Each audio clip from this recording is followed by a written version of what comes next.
So Joshua sends the spies into the land in the city of Jericho, and these spies don't know who they're going to encounter. They don't know who they're going to find, and I'm going to guess that they would have never suspected that a harlot named Rahab was going to be the one to come to their rescue. How is it that God is able to set things up like this? He's just amazing.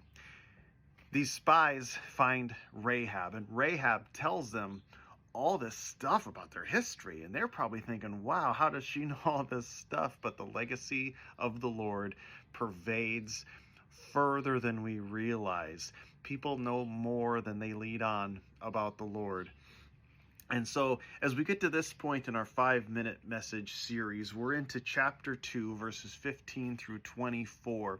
And we're going to see how Rahab is going to kind of go full circle on them here. And she's going to tell them what's going to happen and where they're going to go and all this sort of stuff. And in verse 15, it goes a little something like this. Then she let them down by a rope through the window, for her house was on or in the city wall. She dwelt on the wall, and she said to them, "Get to the mountain, lest the pursuers meet you.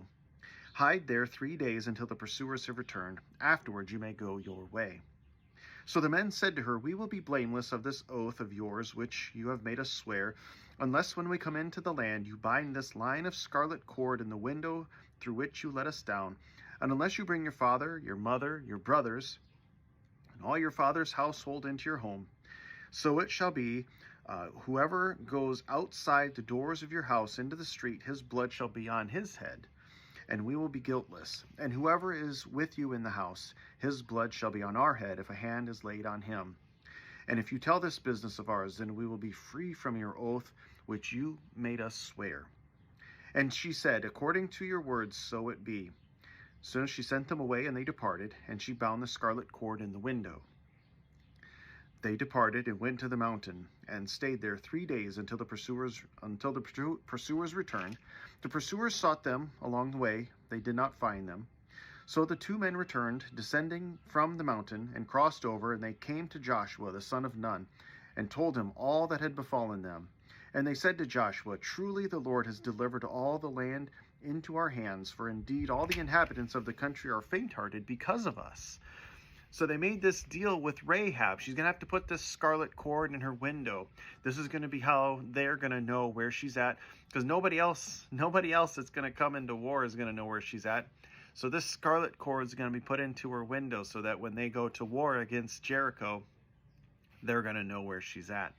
And they said, if you don't do this, we're going to be guiltless, because they don't, they won't want to take the blame if she ends up getting killed. But she puts the scarlet cord there right away. So these 2 spies, they leave, they go out into the mountains to the west of Jericho, and it's like honeycombs out there. You can probably hide in a million places. So they go out and hide, and they are successful in hiding. And it says 3 days until the pursuers returned. So 3 days in the Jewish mind, we know when our Lord Jesus resurrected, he rose 3 days later. That's because in the Jewish world, the first minute of when it happens is part of the first day, and then you have the next day, and then just 1 minute into the third day is all you need to make it be 3 days. And so after that period of time, the pursuers, they give up. They're not going to look for them anymore. They go back home. And so then they know that it's safe. They go to Joshua, and they tell him all the stuff that they'd seen and been a part of, and they probably just can't believe it. And they wisely discern that it's the Lord that has brought them through. You ever go through something crazy? You ever go through something you just didn't expect, you weren't thinking was going to happen, and the Lord brought you through it?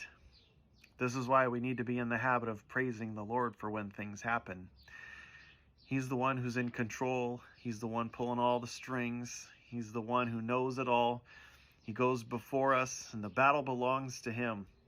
And these spies rightly understood that they were wise in their discernment. And they told Joshua all the things that the Lord had done, and that the Lord had delivered the land into their hands. And indeed, the inhabitants of the country are faint-hearted because of us. They are wise in their discernment. And we kind of conclude this time with Rahab, because after this, we're going to see the nation of Israel go out to war, and they kind of stay at war.